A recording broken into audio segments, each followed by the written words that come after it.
Good afternoon, January the 13th, 2016, and we started out this morning with the idea to get short to test the 25 to 30 area. Our recommended sell was 44 to 49. I believe the Globex high was 46.50. Our day session high was 43 and a quarter, and we got a beautiful trade here. The 10-minute red on red trade was at 43 if you selected that bar. 39.50 if you took the trade when you came out the bottom of that. And we started off thinking that we were going to go get stops below 30. So we had a shot at 6 to 7 points. Then we took out 30, going for stops below 25. Market comes back up, retests the 30 area. What was support? That was support. It's a reverse retest failure, becomes resistance, and then just wholesale selling. Now, one of the reasons that people might say, well, God, what caused this fall? Well, number one, we're in the early stages of a bear market, if you believe the financial press. And everybody's chiming in, and if you've been following Zero Hedge since 2009, you say, God, it took a long time to develop. So, and the structure said we should head lower. So we have that behind us, and then this afternoon, JPM's Quant comes out and says there's much higher probability that we're entering a bear market than the market's going to hold and trade back up. So, but the real reason is the market was selling before this happened. And only buyers you had out there probably are those covering their shorts. So anyway, we did say that if you could be the trade of the day, holding on to that trade up there, and if you figured out how to hold on to it, it was the trade of the day, wasn't it? I mean, you're short in the 40 area, give or take, and we traded down to 80. That's 60 plus points. That's a hell of a trade. So, what will the F1 screen show? Find a place to sell it? Probably so, wouldn't you guess? Yep. What would the F2 screen show? That will confirm it.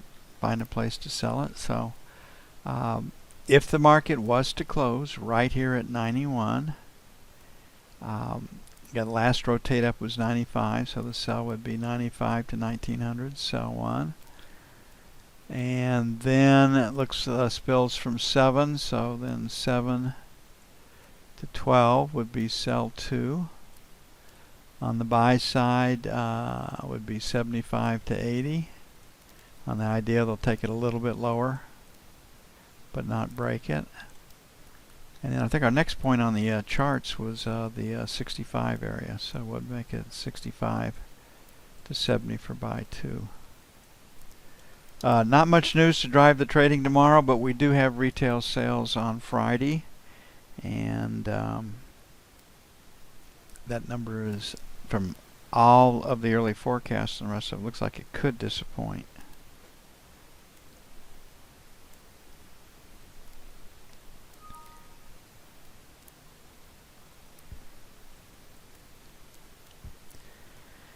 Okay, financials. We came in this morning wanting to be long the financials. We thought we'd get a little help from the stock market. Really weren't convinced the stock market would break, but knew we should trade from the short side. And we had the 10-year auction.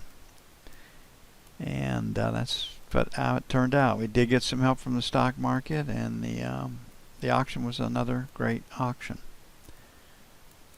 So higher low, higher high, find a place to buy it. Tomorrow's the 30-year auction. And my guess is it'll be a good auction. Today's 10-year was a fabulous auction once again. Coverage was really, really high. Foreign demand was really, really high.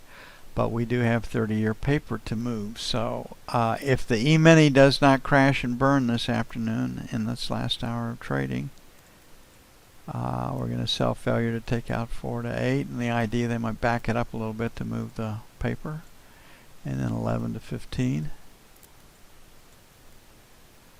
On the buy side, the auction broke out at 28. We've got the last in period rotation down at 31, so 28 to the buck. Let them get stops below the buck, buy one. And then we have this FH low down here at 22, 21 to 25, buy two. Tomorrow's news, jobless claims 275, which is probably the new default number. Last couple of weeks it's been higher than forecast. Import prices minus 1.4, export prices minus a half. That's the way you like to see that spread go. Bloomberg Consumer Confidence Index, don't have a number. Natural gas inventories.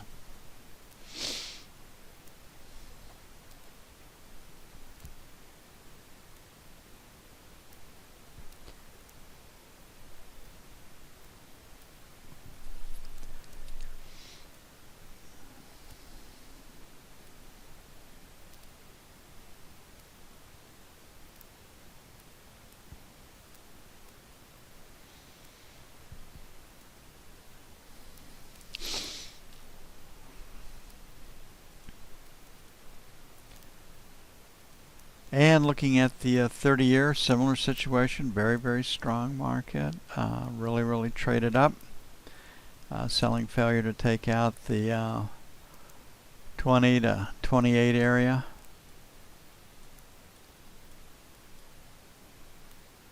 And then we're going to sell 4s to 8s.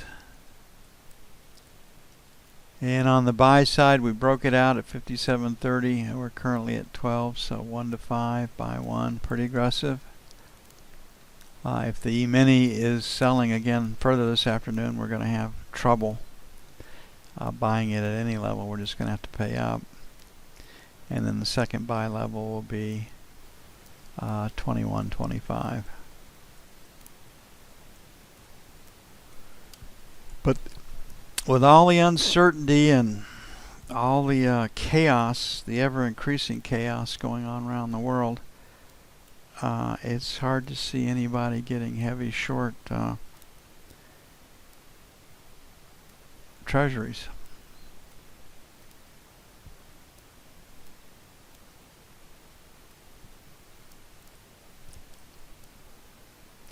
It's hard to see anybody getting heavy short gold.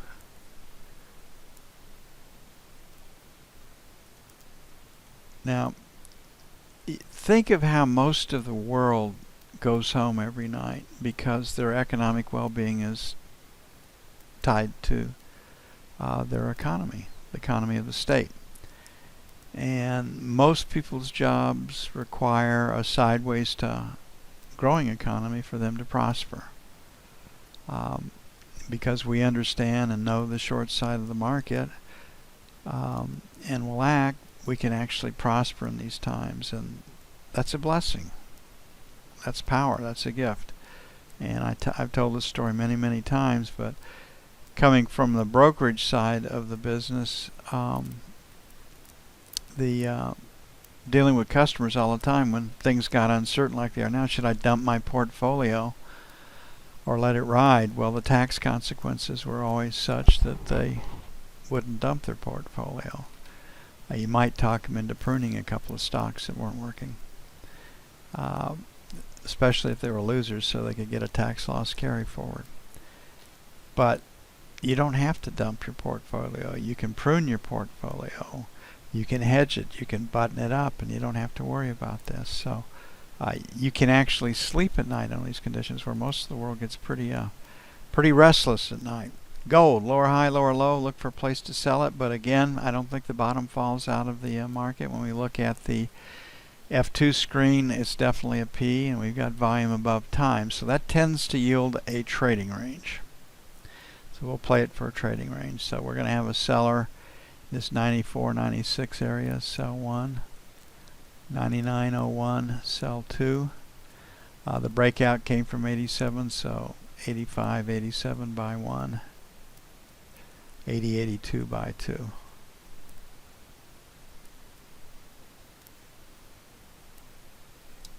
James, I'll do it after I finish this up, but what was support now becomes resistance. 1930 was support. it became resistance. So we talked about that. If you couldn't get through the 1930 area, get short again to retest whatever the low happens to be. Then the next spot above that, I believe, was in the 37-38 area. But the concept is simple. What was support? Like 1900. If you take out 1900 was support. Now it's resistance. So go find the low of the day. When you break it and come down through it, if you come back and retest the previous low of the day and it holds, it's a reverse RTF.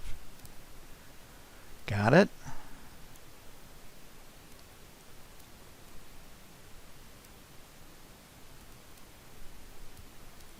Patterns that work time in and time out.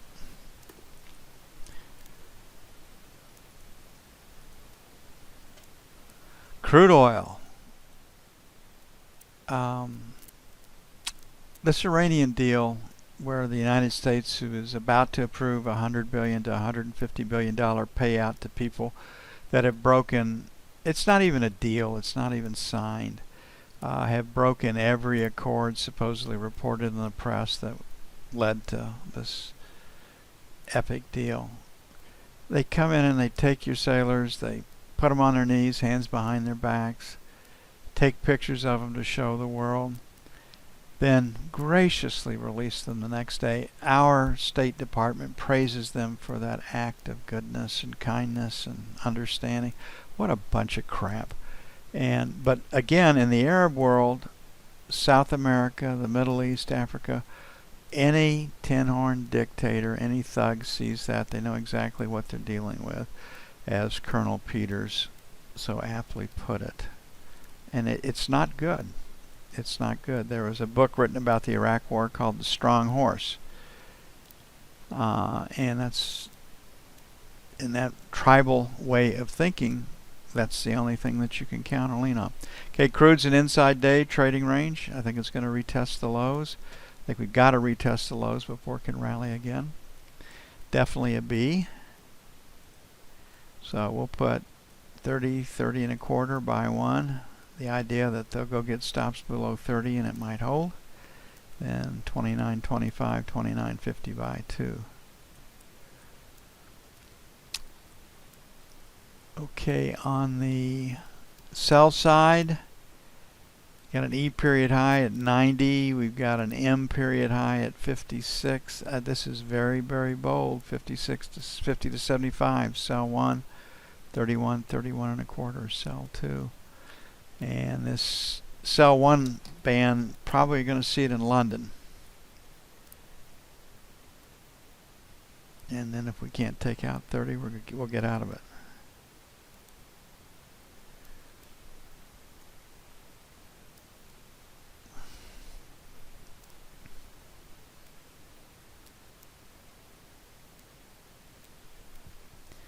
And last but not least, the 6C. Everybody's talking about China's squeezing those that had the audacity to sell the yuan short.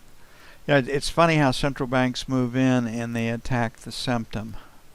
They don't attack the underlying reasons for why people are selling stocks or buying bonds or whatever it happens to be, whatever they don't want to happen.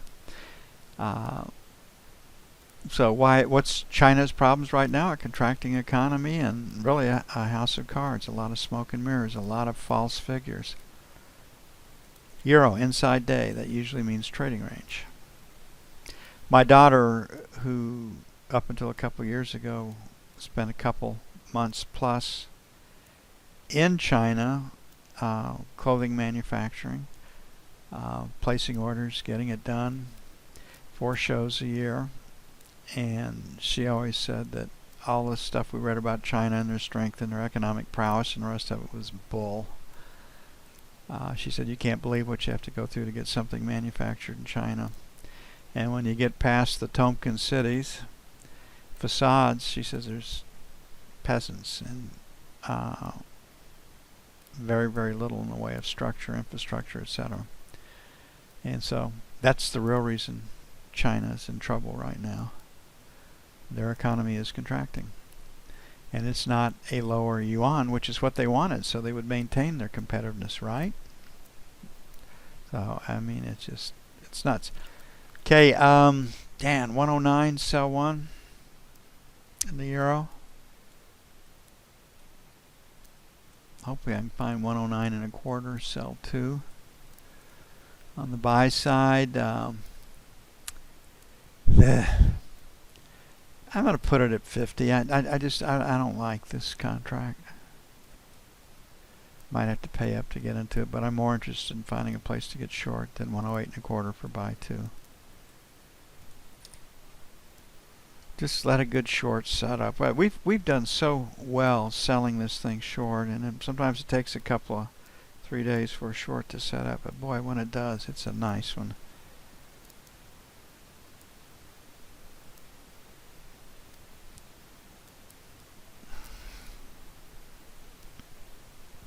Yeah, I'm eliminating an internal conflict when you see me go through this, because even though it says it should be there, I know I should be on the short side of the market. So if I get long, not only do I get the pleasure of losing money, but I knew I shouldn't have been long in the first place. And those trades come at very high emotional capital costs when you're on wrong, and I choose to duck those. See you bright and early in the morning, January the 14th, 2016.